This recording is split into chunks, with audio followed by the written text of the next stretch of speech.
fullness of life, bodily health and vigor.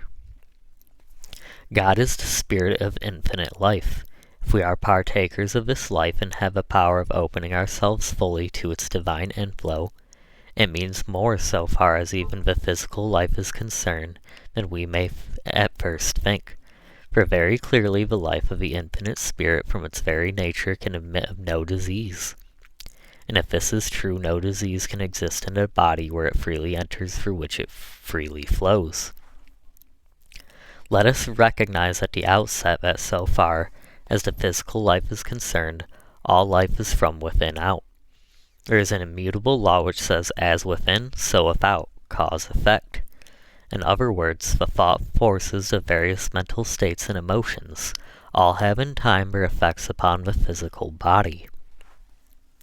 Someone says I hear a great deal said today in regard to the effects of the mind upon the body, but I don't know, as I place very much confidence in this, don't you? Someone brings you sudden news. You grow pale, you tremble, or perhaps you fall into a faint. It is, however, through the channel of your mind that the news is imparted to you. A friend says something to you, perhaps at the table, something that seems very unkind. You are hurt by it, as we say. You have been enjoying your dinner, but from this moment your appetite is gone. But what was said entered into and affected you, through the channel of your mind. Look yonder goes a young man dragging his feet, stumbling over the slightest obstruction in the path. Why is it? Simply that he is weak-minded, an idiot. In other words, a failing state of mind is productive of a fallen condition of the body. To be sure-minded is to be sure-footed. To be uncertain in mind is to be uncertain in step. Again, a sudden emergency arises. You stand trembling and weak with fear. Why are you powerless to move? Why do you tremble? And yet you believe that your mind has but little influence upon the body. You are for a moment dominated by a fit of anger. For a few hours afterwards you complain of a violent headache. And still you do not seem to realize that the thoughts and emotions have an effect upon the body. A day or two ago, while conversing with a friend, we were speaking of worry. My father is greatly given to worry, he said. Your father is not a healthy man, I said. He is not strong, vigorous, robust, and active. I then went on to describe to him more fully his father's condition with the troubles which afflicted him. He looked at me in surprise and said, Why, you don't know my father. No, I replied. How then can you describe so accurately the disease with which he is afflicted? You have just told me that your father is greatly given to worry. When you told me this, you indicated to me cause. In describing your father's condition, I simply connected with the cause its own peculiar effects. Fear and worry have the effect of closing up the channels of the body so that the life forces flow in a slow and sluggish manner. Hope and tranquility open the channels of the body so that the life forces go bounding through in such a way that disease can rarely get a foothold. Not long ago, a lady was telling a friend of a serious physical trouble. My friend happened to know that between this lady and her sister the most kindly relationships did exist. He listened attentively to her delineation of her troubles, and then looking her squarely in the face in a firm but kindly tone said, Forgive your sister. The woman looked at him in surprise and said, I can't forgive my sister. Very well then, he replied. Keep the stiffness of your joints and your kindred rheumatic troubles. A few weeks later he saw her again. With a light step she came toward him and said, I took your advice. I saw my sister and forgave her. We have become good friends again, and I don't know how it is, but somehow or other form, the very day as I remember that we became reconciled, my troubles seem to grow less, and today there is not a trace of the old difficulties left. And really my sister and I have become such good friends, and now we can scarcely get along without one another. Again, we have effect following cause. We have several well-authenticated cases of the following nature. A mother has been dominated for a few moments by an intense passion of anger, and the child at her breast has died within an hour's time. So poisoned became the mother's milk by virtue of the poisonous secretions of the system. While under the domination of this fit of anger, in other cases, it has caused severe illness and convulsions. The following experiment has been tried a number of times by a well-known scientist. Several men have been put into a heated room. Each man has been dominated for a moment by a particular passion of some kind, one by an intense passion of anger, and others by different other passions. The experimenter has taken a drop of perspiration from the body of each of these men, and by means of a careful chemical analysis he has been able to determine the particular passions by which each has been dominated. Practically the same results revealed themselves in the chemical analysis of the saliva of each of the men. Says a noted American author, an able graduate of one of our greatest medical schools and one who has studied deeply into the forces that build the body and the forces that tear it down. The mind is the natural protector of the body. Every thought tends to reproduce itself in ghastly mentally pictures of disease, sensuality, and vices of all sorts. Produce scrofula and leprosy in the soul, which reproduces them in the body. Anger changes the chemical properties of the saliva to a poison dangerous to life. It is well known that sudden and violent emotions have not only weakened the heart in a few hours, but have caused death and insanity. It has been discovered by scientists that there is a chemical difference between that sudden cold exudation of a person under a deep sense of guilt and the ordinary perspiration. And the state of the mind can sometimes be determined by chemical analysis of the perspiration of a criminal, which when brought into contact with selenic acid produces a distinctive pink color. It is well known that fear has killed thousands of victims, while on the other hand, courage is a great invigorator. Anger in the mother may poison a nursing child. Rarely the celebrated horse tamer said that an angry word would sometimes raise the pulse of a horse 10 beats in a minute. If this is true of a beast, what can we say of its power upon human beings, especially upon a child? Strong mental emotions often cause vomiting.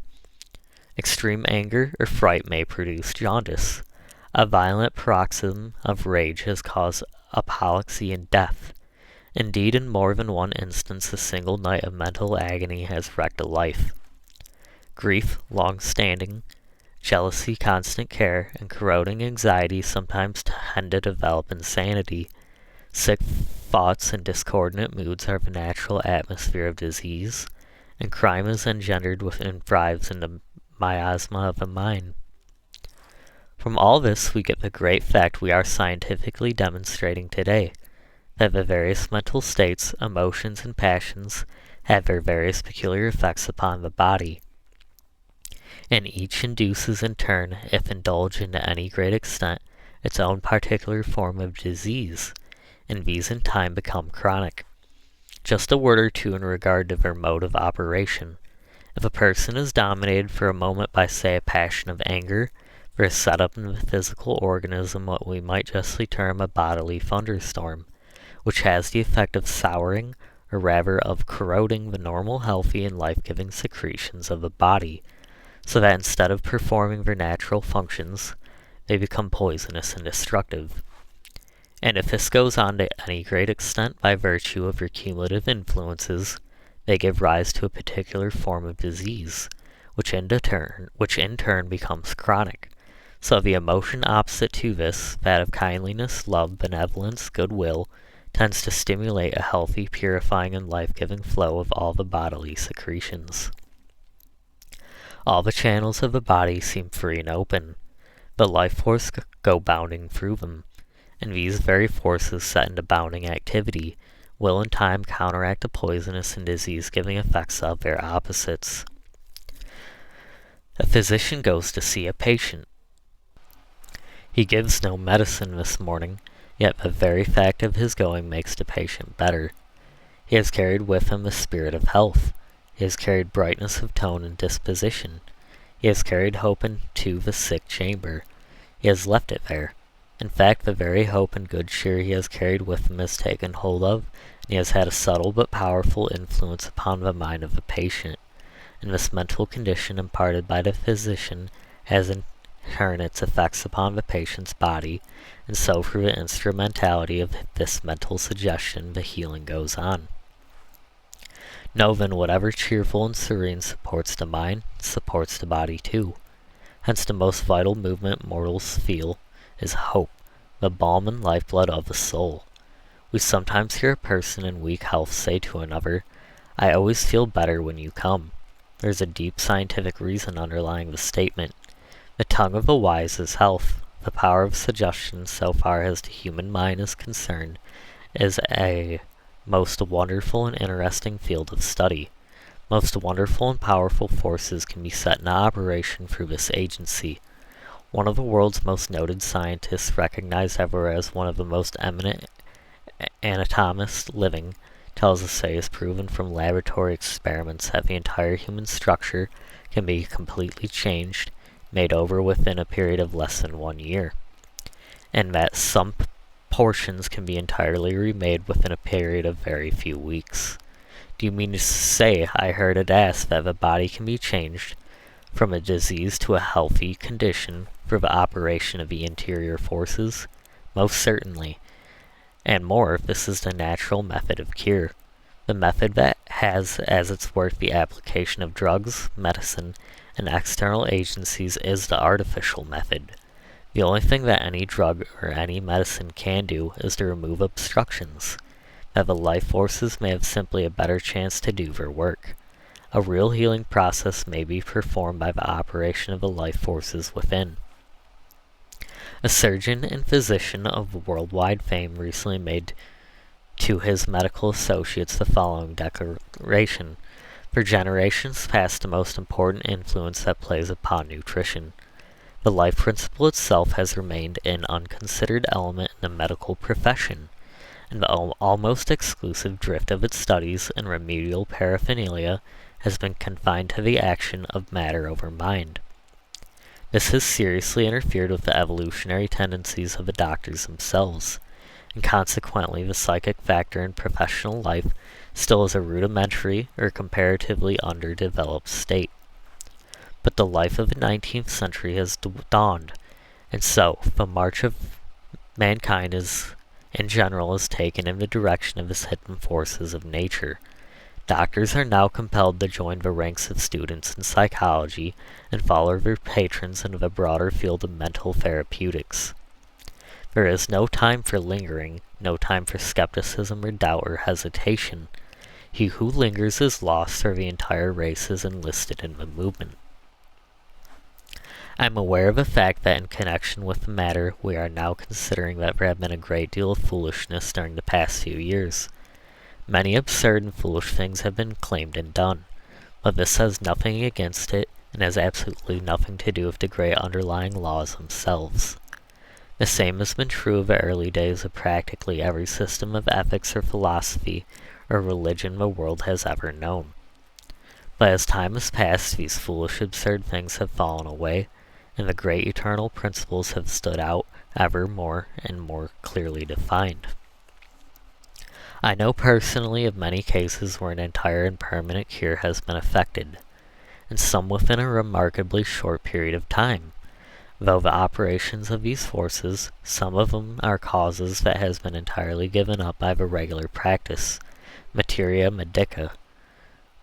We have numerous accounts of such cases in all times and in connection with all religions, and why should not the power of effecting such cures exist among us today?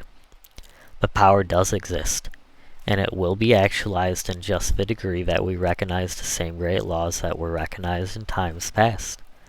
One person may do a very great deal in connection with the healing of another, but this almost invariably implies cooperation on the part of the one who is thus treated. In the cures that Christ performed, he most always needed the cooperation of the one who appealed to him. His question almost invariably was, "Dost thou believe?" He thus stimulated into activity the life-giving forces within the one cured. If one is in a very weak condition, of his nervous system is exhausted, or if his mind through the influence of the disease is not so strong in its workings, it may be well for him for a time to seek the aid and cooperation of another, but it would be far better for such a one could he bring himself to a vital realization of the omnipotence of his own interior powers. One may cure another, but to be permanently healed one must do it himself. In this way, another may be most valuable as a teacher by bringing one to clear realization of the power of the forces within. But in every case, in order to have a permanent cure, the work of the self is necessary. Christ's words are almost invariably, "Go and sin no more," or "Thy sins are forgiven thee," thus pointing out the one eternal and never-changing fact, that all disease and its consequent suffering is the direct or the indirect result of a violation of law, either consciously or unconsciously, either intentionally or unintentionally. Suffering is designed to continue only so long as sin continues. Sin not necessarily in the theological, but always in the philosophical sense, though many times in the sense of both. The moment the violation ceases, the moment one comes into perfect harmony with the law, the cause of the suffering ceases, and though there may be residing within the cumulative effects of past violation, the cause is removed, and consequently there can be no more effects in the form of additions, and even the disease condition that has been induced from the past violation will begin to disappear as soon as the right forces are set into activity. There is nothing that will more quickly and more completely bring one into harmony with the laws under which he lives than this vital realization of his oneness with the infinite spirit, which is the life of all life. In this, there can be no disease, and nothing will more readily remove from the organism the obstructions that have accumulated here, or in other words, the diseases that resides there, than this full realization and the complete opening of oneself to this divine inflow. "I shall put my spirit in you, and ye shall live." The moment a person realizes his oneness with the infinite spirit, he recognizes himself as a spiritual being, and no longer as a mere physical material being. He then no longer makes the mistake of regarding himself as body subject to ills and disease, but he realizes the fact that he is spirit, spirit now as much as he ever will or can be, and that he is the builder and so the master of the body, the house in which he lives. In a moment he thus recognizes his power as master, he ceases in any way to allow him the mastery over him. He no longer fears the elements or any of the forces that he now is in his ignorance allows to take hold of and affect the body. The moment he realizes his own supremacy instead of fearing them, as he did when he was out of harmony with them, he learns to love them. He thus comes into harmony with them, or rather he so orders them that they come into harmony with him. He who formerly was the slave has now become the master. The moment we come to love a thing, it no longer carries harm for us. There are almost countless numbers today weak and suffering in body who would become strong and healthy if they would only give God an opportunity to do his work. To such I would say, don't shut out the divine inflow. Do anything else rather than this. Open yourselves to it, invite it. In the degree that you open yourselves to it, its inflowing tide will course through your bodies, a force so vital that the old obstructions that are dominating them today will be driven out before it. My words are life to them, that find them, and health to all their flesh. There is a trough through which a stream of muddy water has been flowing for many days. The dirt has gradually collected on its sides and bottom, and it continues to collect as long as the muddy waters flow through it. Change this open with trouble to a swift-flowing stream of clear crystal water, and in very little while even the very dirt has been collected on its sides, and bottom will be carried away. The trough will be entirely cleansed. It will present an aspect of beauty, and no longer an aspect of ugliness, and more of the water that now comes through it will be of value. It will be an agent of refreshment, of health, and of strength of those who use it. Yes, in just the degree that you realize your oneness with this infinite spirit of life, and thus actualize your latent possibilities and powers, you'll exchange disease for ease, inharmony for harmony, suffering and pain for abounding health and strength, And in the degree that you realize this wholeness, this abounding health and strength in yourself, will you carry it all with whom you come in contact, for we must remember that health is contagious as well as disease. I hear it asked what can be said in a concrete way in regard to the practical application of these truths, so that one can hold himself in the enjoyment of perfect bodily health, and more that one may heal himself of any existing disease. In reply, let it be said that the chief thing that can be done is to point out a great underlying principle, and that each individual must make his own application. One person cannot well make this for another. First, let it be said that the very fact of one's holding the thought of perfect health sets into operation vital forces which will in time be more or less productive of the effect perfect health. Then, speaking more directly in regard to the great principle itself from its very nature, it is clear that more can be accomplished through the process of realization than through the process of affirmation, though for some affirmations may be a help and aid to realization. In the degree, however, that you come into a vital realization of your oneness with the infinite spirit of life, whence all life in individual form has come and is continually coming, and in the degree that through this realization you open yourself to its divine inflow, do you set into operation forces that will sooner or later bring even the physical body into a state of abounding health and strength. For to realize that this infinite spirit of life can form its very nature, admit of no disease, and to realize that this, then is the life in you. By realizing your oneness with it, you can so open yourself to its more abundant entrance that the diseased bodily conditions, effects, will respond to the influence of all its perfect power, this entire quickly or more tardily, depending entirely upon yourself. There have been those who have been able to open themselves so fully to this realization that the healing has been instantaneous and permanent. The degree of intensity always eliminates, in the like degree, the elements of time. It must, however, be calm, quiet, and expectant intensity, rather than an intensity that is fearing, disturbed, and non-expectant. Then there are others who have come to this realization by degrees. Many will receive great help, and many will be entirely healed by a practice somewhat after the following nature. With a mind of peace and with a heart going out in love to all, go into the quiet of your own interior self, holding the thought, I am one with the infinite spirit of life, the life of my life. I then as spirit, I a spiritual being, can in my own real nature admit of no disease. I now open my body in which disease has gotten a foothold. I open it fully to the inflowing tide of this infinite life, and it even now is pouring in and coursing through my body, and the healing process is going on. Realize this so fully that you begin to feel a quickening and warming glow imparted by the life forces to the body. Believe the healing process is going on. Believe it and hold continually to it.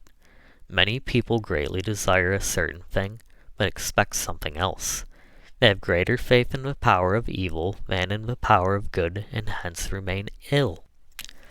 If one will give himself to this meditation, realization, treatment, or whatever term it may seem best to use, at stated times, as often as he may choose, and then continually hold himself in the same attitude of mind, thus allowing the force to work continually, he will be surprised how rapidly the body will be exchanging conditions of disease and in harmony for health and harmony.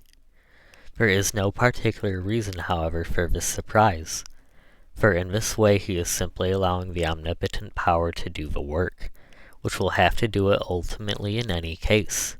If there is a local difficulty, and one wants to open this particular portion, in addition to the entire body, to this inflowing life, he can hold this particular portion in thought, for to fix the thought in this way upon any particular portion of the body stimulates or increases the flow of the life forces in that portion.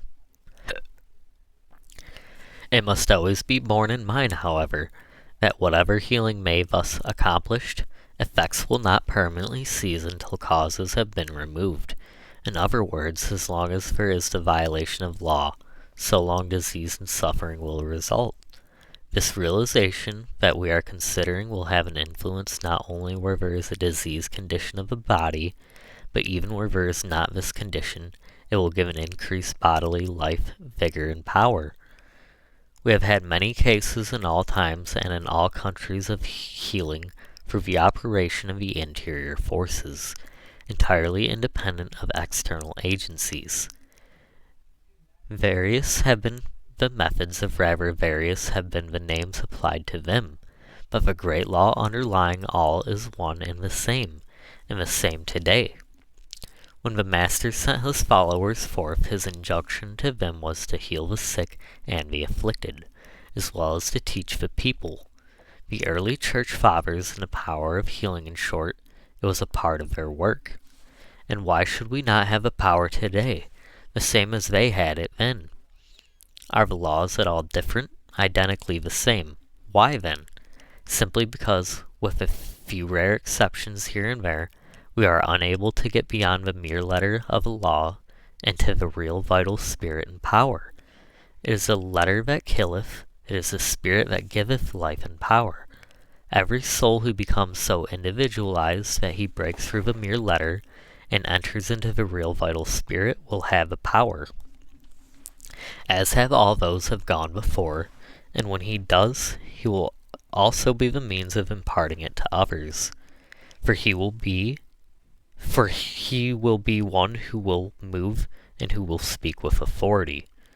We are rapidly finding today, and we shall find even more and more as time passes, that practically all disease with its consequent suffering has its origin in perverted mental and emotional states and conditions. The mental attitude we take toward anything determines to a greater or less extent its effect upon us. If we fear it, or if we antagonize it, the chances are that it will have detrimental or even disastrous effects upon us. If we come into harmony with it by quietly recognizing and inwardly asserting our superiority over it, in the degree that we are able successfully to do this, in that degree will it carry with no injury for us.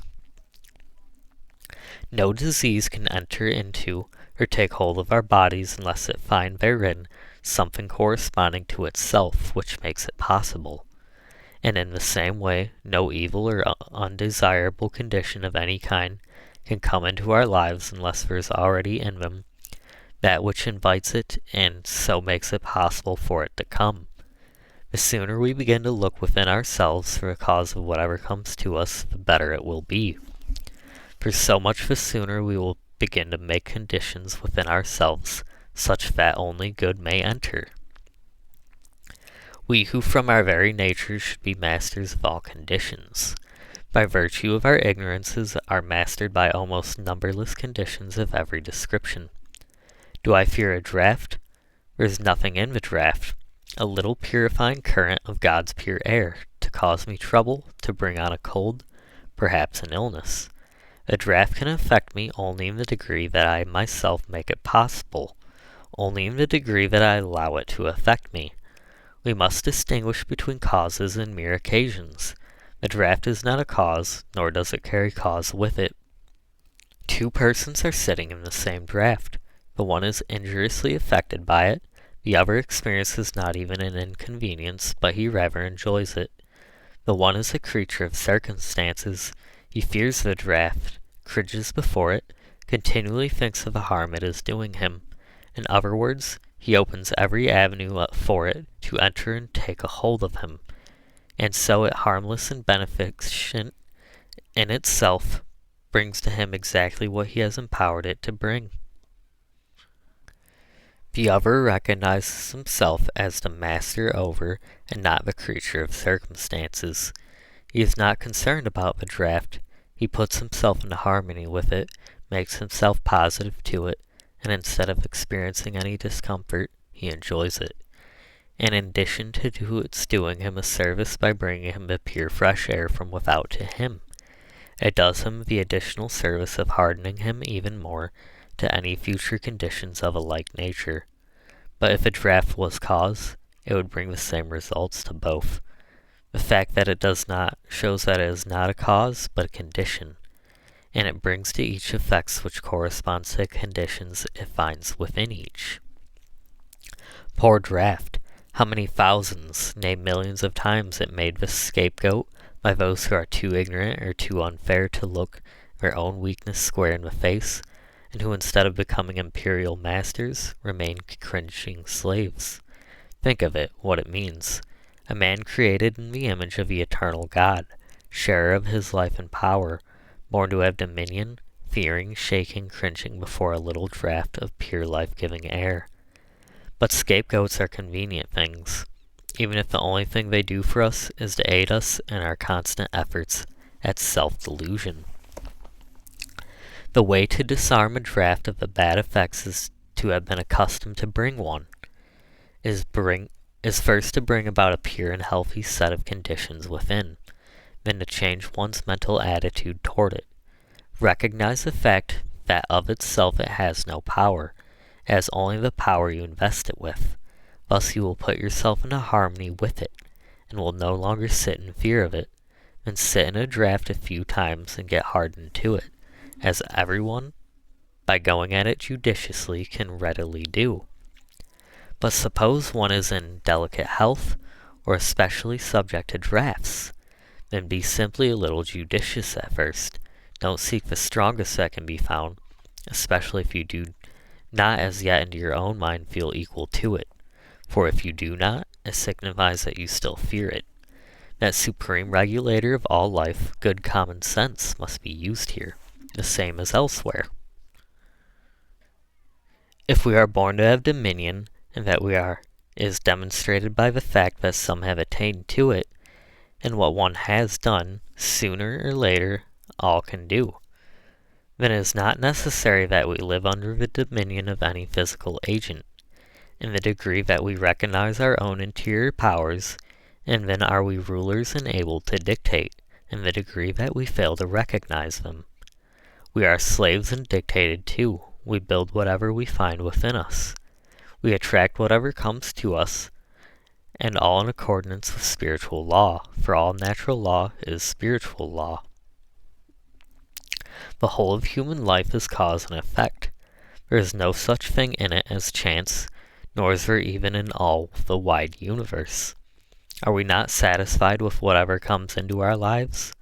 The thing to do then is not to spend time in railing against the imaginary somethings we create and call fate, but to look to the within and change the cause at work there, in order that things of different nature may come, for there will come exactly what we cause to come. There is true not only of the physical body, but of all phases and conditions of life. We invite whatever comes, and did we not invite it, either consciously or unconsciously, it could not and it would not come.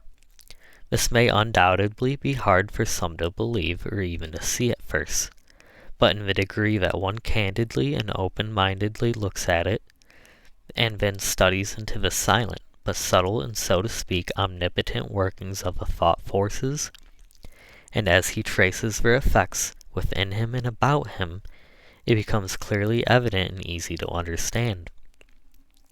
And then whatever does come to one depends for its effects entirely upon his mental attitude toward it. Does this or that occurrence or condition cause you annoyance? Very well, it causes you annoyance and so disturbs your peace merely because you allow it to. You are born to have absolute control over your own dominion, but if you voluntarily hand over this power, even if for a little while, to come one or to something else, then you of course become the creature, the one controlled. To live undisturbed by passing occurrences, you must first find your own center. You must then be firm in your own center, and so rule the world from within. He who does not himself condition circumstances allow the process to be reversed, becomes a conditioned circumstance.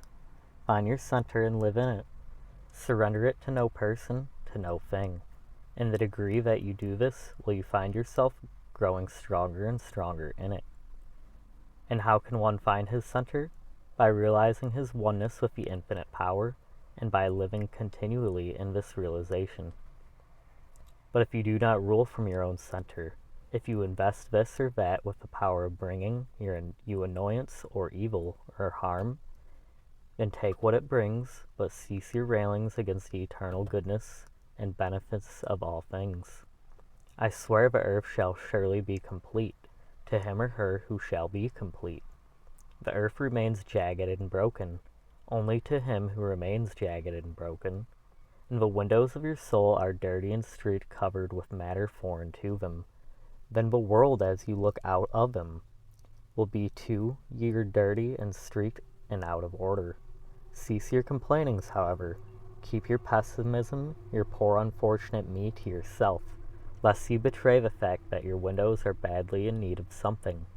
But know that your friend, who keeps his windows clean, that the eternal sun may illuminate all within and make visible all without. Know that he lives in a different world from yours. Then go wash your windows, and instead of longing for some other world, you will discover the wonderful beauties of this world. And if you don't find transcendent beauties on every hand here, the chances are that you will never find them anywhere. The poem hangs on the buried bush. One comes to poet's eye, and the whole street is a masquerade when Shakespeare passes by. The same Shakespeare whose mere passing causes all this commotion is the one who put into the mouth of one of his creations the words. The fault, dear Brutus, is not in our stars, but in ourselves, that we are underlings. And the great work of his own life is right good evidence that he realized full well the truth of the facts we are considering. And again he gave us a great truth in keeping with what we are considering when he said, our doubts are traitors, and make us lose the good we oft might win by fearing to attempt. There is probably no agent that brings us more undesirable conditions than fear. We should live in fear of nothing, nor will we when we come fully to know ourselves. An old French proverb runs, some of your griefs have been cured, and the sharpest you still have survived. But what torments of pain you endured from evils that never arrived. Fear and lack of faith go hand in hand. The one is born of the other.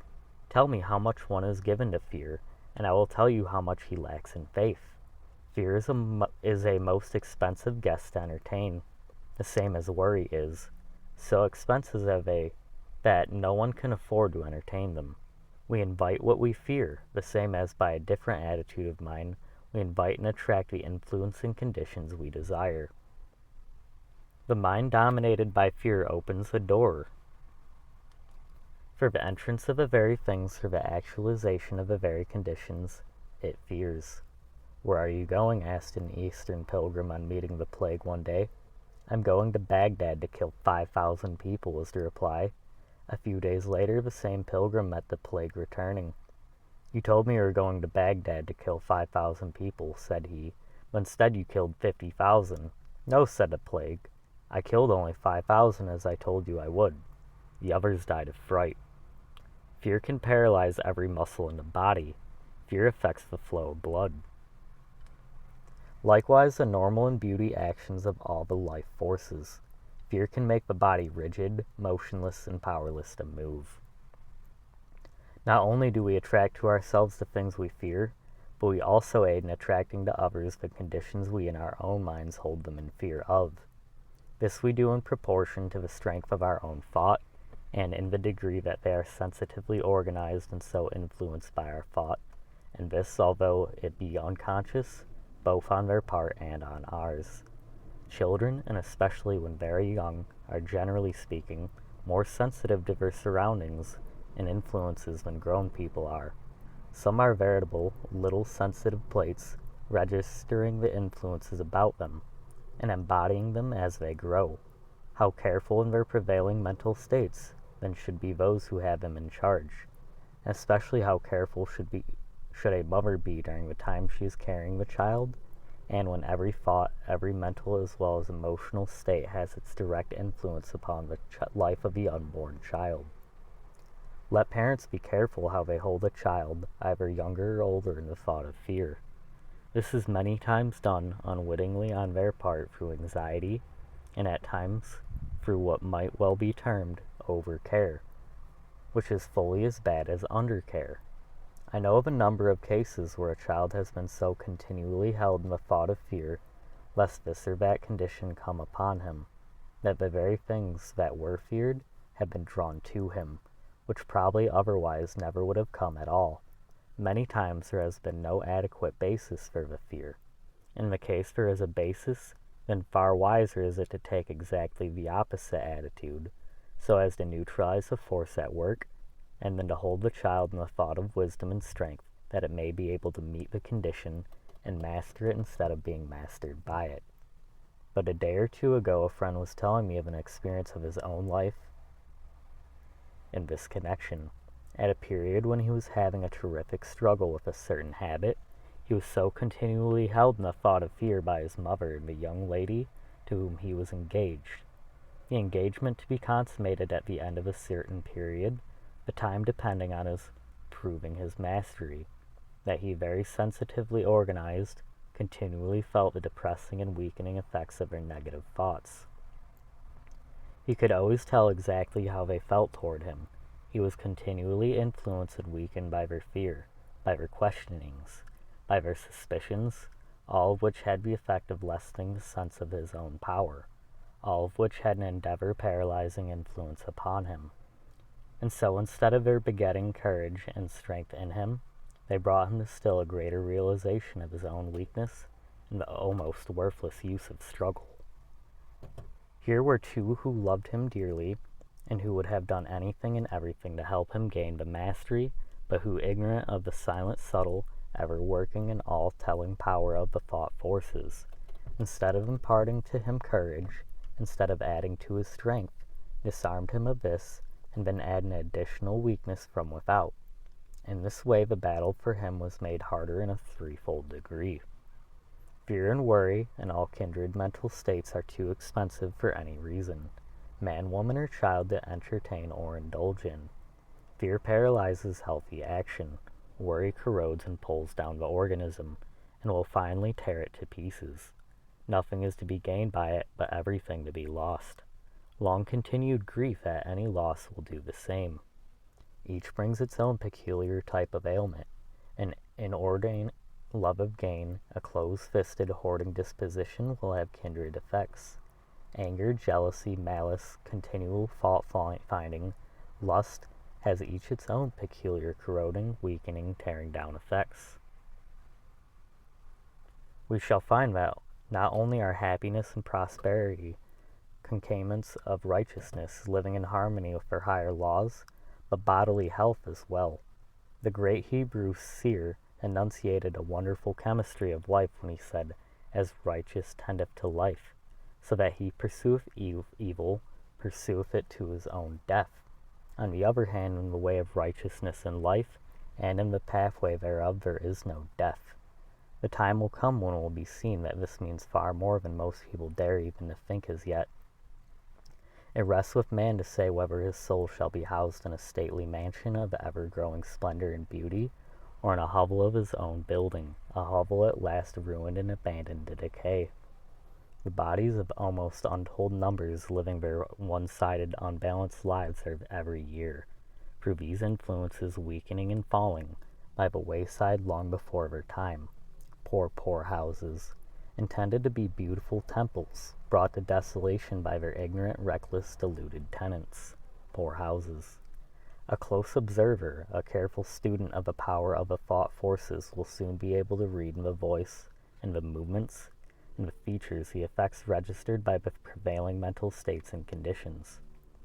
Or if he is told the prevailing mental states and conditions, he can describe the voice, the movements, the features, as well as describe in a general way the peculiar physical ailments their possessors is heir to.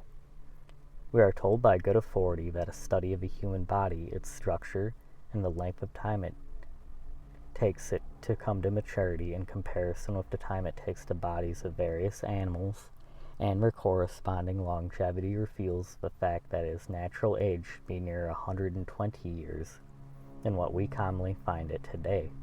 But think of the multitudes all about us whose bodies are aging, weakening, breaking, so that they have to abandon them long before they reach what ought to be a long period of strong, vigorous middle life.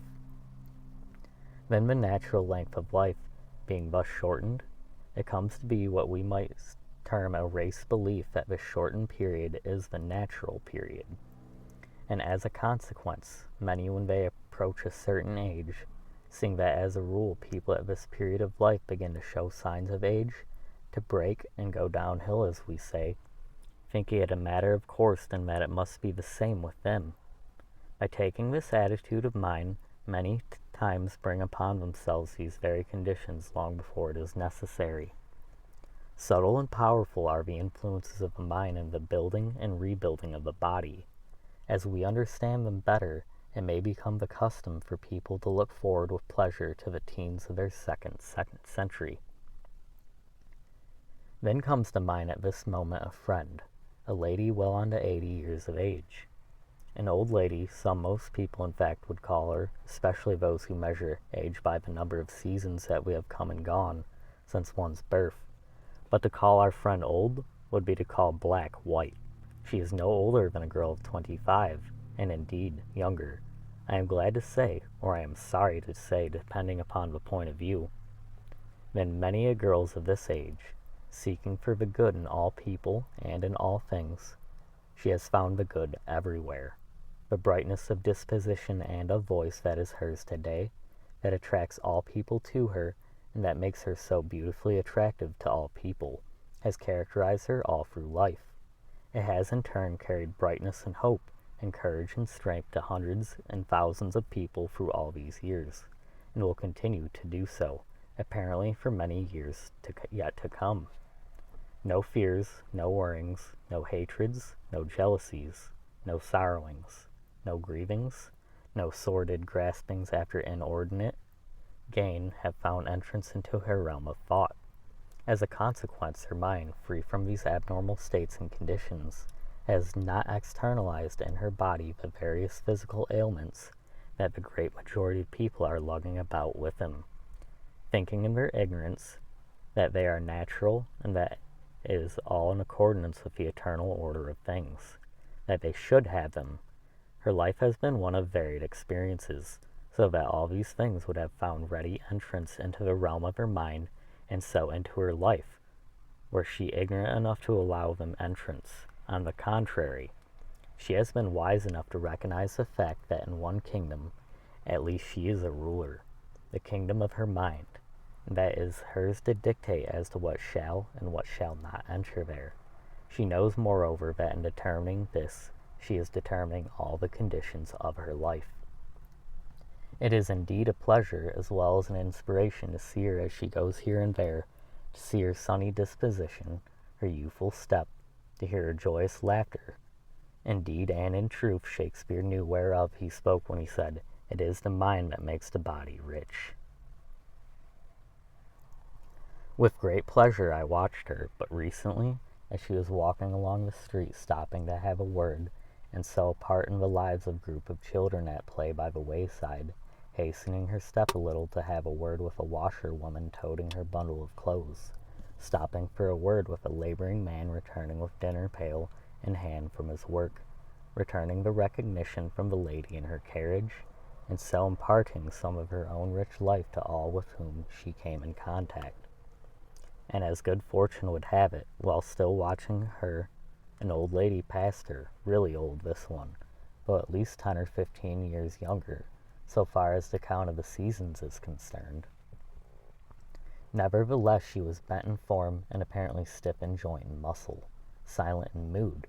She wore a countenance of long-faced sadness, which was intensified surely several-fold by a black somber headgear and an immense heavy veil, still more somber looking if possible. Her entire dress was of this description. By this relic of barbarism garb, combined with her own mood and expression, she continually proclaimed to the world two things: her own personal sorrows and woes, which by this very method she kept continually fresh in her mind, and also her lack of faith in the eternal goodness of things, her lack of faith in the love and eternal goodness of the infinite Father. Wrapped only in the thoughts of her own ailments and sorrows and woes, she received and she gave nothing of joy, nothing of hope, nothing of courage, nothing of value to those whom she passed or with whom she came in contact. But on the contrary, she suggested it all and helped to intensify in many those mental states all too prevalent in our common human life. And as she passed our friend, one could notice a slight turn of the head, which coupled with the expression in her face seemed to indicate this as her thought. Your dress and your conduct are not wholly in keeping with a lady of your years. Thank God, then, thank God they are not. And may He, in His great goodness and love, send us an innumerable company of the same rare type, and may they live 1,000 years to bless mankind to impart the life-giving influences of their own royal lives to the numerous ones all about us who stand so much in need of them.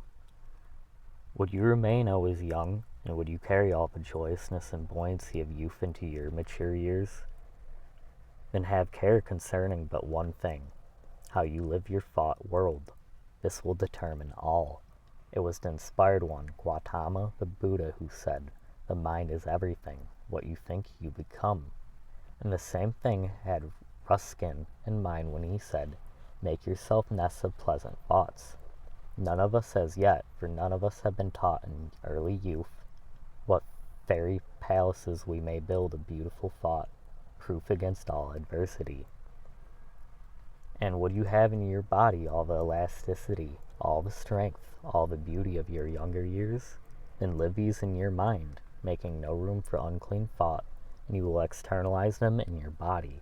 In the degree that you keep young in thought, you will remain young in body, and you will find that your body will in turn aid your mind, for body helps mind the same as mind builds body. You are continually building, and so externalizing your body conditions most akin to the thoughts and emotions you entertain. And not only are you so building from within, but you are also continually drawing from without forces of a kindred nature. Your particular kind of thoughts connect you with a similar order of thoughts from without. If it is bright, hopeful, cheerful, you connect yourself with a current of thought of this nature. If it is sad, fearing, despondent, then this is the order of thought you connect yourself with. If the latter is the order of your thought, then perhaps unconsciously and by degrees you have been connecting yourself with it. You need to go back and pick up again a part of your child nature with its careless and cheerful type of thought. The mind of a group of children at play are unconsciously concentrated and drawing to their bodies a current of playful thought. Place a child by itself, deprive it of its companions, and soon it will mope and become slow of movement. It is caught off from that peculiar thought current and is literally out of its element. You need to bring again this current of playful thought to you, which has gradually been turned off. You are too serious or sad, or absorbed in the serious affairs of life. You can be playful and cheerful without being puerile or silly. You can carry on business all the better for being in the playful mood when your mind is off your business. There is nothing but ill resulting from the permanent mood of sadness and seriousness, the mood which by many so long maintained makes it actually difficult for them to smile at all. At 18 or 20, you commenced growing out of a more playful tendency of early youth. You took hold of the more serious side of life. You went into some business. You became more or less involved in its cares, perplexities, and responsibilities, or as man or woman you entered on some phase of life involving care or trouble. Or you became absorbed in some game of business, which as you followed it, left no time for play. Then as you associated with older people, you absorbed their old ideas, their mechanical methods of thinking, their acceptance of errors without question or thought of question, and all this you opened your mind to heavy, care-laden current of thought. Into this you glided unconsciously. That thought is materialized in your blood and flesh, then seen of your body as a deposit or crystallization of the unseen element ever flowing to your body from your mind. Years pass on, and you find that your movements are stiff and cumbrous, that you can with difficulty climb a tree as at 14. Your mind has all this time been sending to your body these heavy inelastic elements, making your body what now it is. Your change for the better must be gradual, and can only be accomplished by bringing the thought current of an all-round symmetrical strength to bear on it, by demanding of a supreme power to be led in the best way by diverting your mind from the many unhealthy thoughts which habitually have been flowing into it without you knowing it, to healthier ones. Like the beast, the bodies of those of our race have in the past weakened and decayed. This will not always be. Increased spiritual knowledge will show the cause of such decay, and will show also how to take advantage of a law or force to build us up. Renew ever the body, and give it greater and greater strength, instead of blindly using that law or force, as has been done in the past, to weaken our bodies and finally destroy them. Full, rich, and abounding health is the normal and natural condition of life. Anything else is an abnormal condition, and abnormal conditions as a rule come through perversions. God never created sickness, suffering, and disease. They are man's own creations. They came through his violating the laws under which he lives. So used are we to seeing them, that we come gradually, if not to think of them as natural, then to look upon them as matters of course. The time will come when the work of the physician will not be to treat and attempt to heal the body, but to heal the mind, which in turn will heal the body. In other words, the true physician will be a teacher. His work will be to keep people well, instead of attempting to make them well after sickness and disease comes on. And still beyond this, there will come a time when each will be his own physician, in the degree that we live in harmony with the higher laws of our being, and so in the degree that we become better acquainted with the powers of the mind and spirit, will we give less attention to the body, no less care, but less attention. The bodies of thousands today would be much better cared for if their owners gave them less thought and attention. As a rule, those who think least of their bodies enjoy the best health. Many are kept in continual ill health by the abnormal thought and attention they give them. Give the body the nourishment, the exercise, the fresh air, the sunlight it requires. Keep it clean. And then think of it as little as possible. In your thoughts and in your conversation, never dwell upon the negative side. Don't talk of sickness and disease. By talking of these, you do yourself harm, and you do harm to those who listen to you. Talk of those things that will make people the better for listening to you. Thus you will infect them with health and strength, and not with weakness and disease. The dwell upon the negative side is always destructive. This is true of the body the same as is true of all other things. The following from one whose thorough training as a physician has been supplemented by extensive study and observations along the lines of the powers of the interior forces, are of special significance and value in this connection. We can never gain health by contemplating disease, any more than we can reach perfection by dwelling upon imperfection, or harmony through discord. We should keep a high ideal of health and harmony constantly before the mind. Never affirm or repeat about your health what you do not wish to be true. Do not dwell upon your ailments, nor study your symptoms. Never allow yourself to be convinced that you are not complete master of yourself. Stoutly affirm your superiority over bodily ills, and do not acknowledge yourself the slave of any inferior power. I would teach children early to build a strong barrier between themselves and disease, by healthy habits of thought, high thinking, and purity of life. I would teach them to expel all thoughts of death, all images of disease, all discordant emotions like hatred, malice, revenge, envy, and sensuality, as they would banish a temptation to do evil. I would teach them that bad food, bad drink, or bad air makes bad blood, and that bad blood makes bad tissue, and that bad flesh, bad morals. I would teach them that the healthy thoughts are essential to healthy bodies, as pure thoughts to a clean life.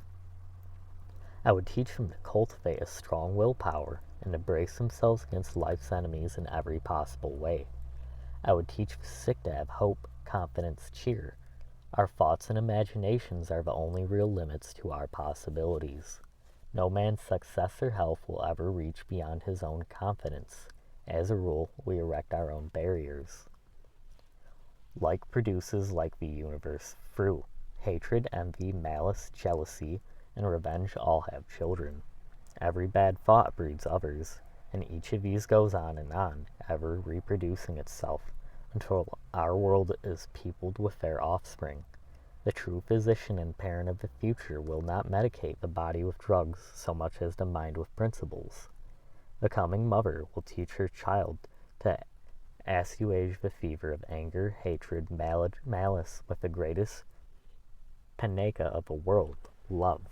The coming physician will teach the people to cultivate cheerfulness, goodwill, and noble deeds for a health tonic as well as a heart tonic, and that a merry heart doeth good like a medicine. The health of your body, the same as the health and strength of your mind, depends on what you relate yourself with. This infinite spirit of life, the source of all life, can from its very nature, we have found, admit of no weakness, no disease. Come then into the full consciousness, vital realization of your oneness with the infinite life. Open yourself to its more abundant entrance, and full and ever-renewing bodily health and strength will be yours. And good may ever conquer ill. Health walks where pain has trod. As a man thinketh, so is he. Rise then, and think with God. The whole matter may then be summed up in one sentence. God is well, and so are you. You must awaken to the knowledge of your real being. When this awakening comes, you will have, and you will see that you have the power to determine what conditions are externalized in your body.